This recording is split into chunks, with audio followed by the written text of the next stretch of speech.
走进现实生活，讲述离奇故事。大家好，我是小陈，欢迎观看陈峰故事。那是他亲妈吗？都说虎毒不食子，他怎么能亲手把自己的女儿打死啊？可怜了这孩子，小小年纪就走了。医院里的护士们谈论着昨晚发生的惨剧，每个人脸上都露出痛惜的神色。就在昨天晚上，一个神色匆匆的男人抱着一位小女孩进入急诊部，他怀里的小女孩仰面悬着脖子，面色泛着不正常的青白，眼睛却还是大睁着的，有些骇人。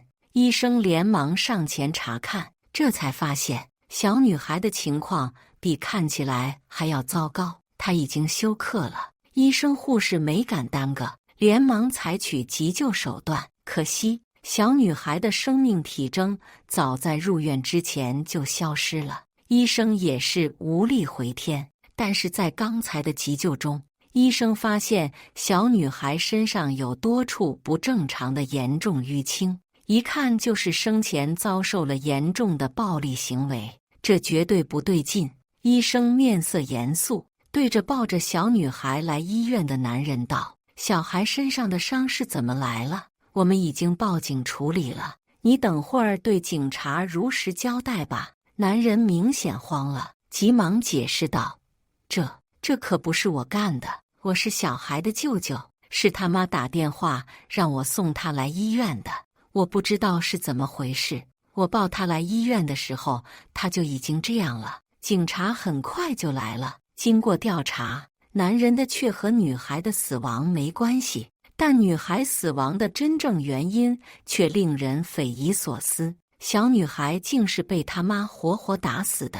女孩的名字叫李丽丽，她的妈妈叫孙桂芳，家里一家4口，但爸爸外出打工，常年不在家，孙桂芳就一个人照顾2个孩子，小儿子还没上学。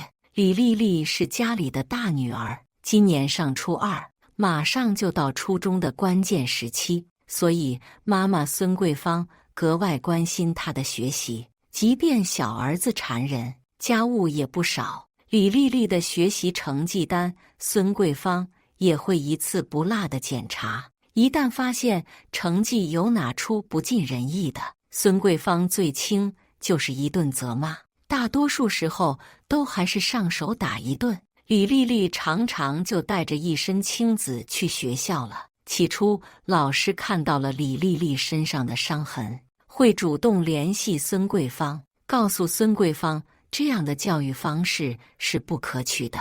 可是孙桂芳却不以为然：“老师，我们家的孩子是什么脾性我知道，李丽丽这个孩子就是不打不长记性，您不用劝我，要是她在学校不好好学习，你也要替我狠狠揍她。”孙桂芳的话倒是让老师吓一跳，老师哪敢打学生？见劝说无果，老师也很无奈。可见孙桂芳是暴力教育坚决的拥护者，她坚信棍棒底下出孝子，只要打怕了，李丽丽就只敢好好学习了。但是这样的教育方式似乎并没有在李丽丽身上显现出成果，李丽丽的学习成绩依然总是班里的吊车尾。对此，孙桂芳的见解是，打的还不够多。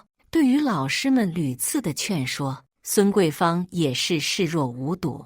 她甚至会在老师打电话阻止自己进行暴力教育后，等着放学回家的李丽丽狠狠打她一顿：“你给小兔崽子，是不是又和你老师告状了？我打你是为了你好，你天天和老师告我的状，你是不是真想我把你打死啊？”李丽丽被打得嚎啕大哭，涕泪横流。其实她根本没有向老师告状，是老师发现自己身上的伤口，主动询问她的。但是她不敢解释，因为她知道自己这时候开口，只会被孙桂芳看作狡辩。就这样，李丽丽开始隐藏自己身上的伤口。如果别人发现了问起来，她就说是自己摔倒了。那一天，李丽丽一如既往地带着不理想的成绩单回家，本以为像往常一样挨顿打就好了，谁曾想，